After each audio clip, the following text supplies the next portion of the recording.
สาวาริวะกุลาภาลิโพยิสัพพะลังเนวะมิวานิสังฆามิปูชยามิ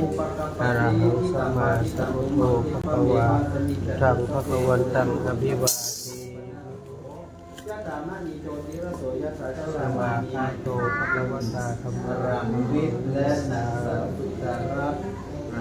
ไรหอกสวดมันตุไปมาที่พระพุทธมาบามิสามาเวสาวนาวันที่สามวันเดือนธรรมะธรรมะที่นี้เจ้าพระตานุติสุภาษาโกติสัมได้ยินโตวิโยโกวัชตุสัพพะโรโกวินาศโตมาเตวัตถุตริยุสติกัสตาปัจจายิมัสสาโรนะโมตุสัพพะสาธุสาธุสัมมาสัมพุทธัสสะข้าพเจ้าทั้งสองพร้อมด้วยลูกหลานพ่อแม่ผู้มีพระคุณครูบาอาจารย์กัลยาณธรรมทุกคนทุกท่านทั้งสัจจะที่ได้ห้างบุญกุศลที่ได้ทำเดินน้ำค่าไฟขึ้นปีใหม่1 มกราคม 2568ในวันนี้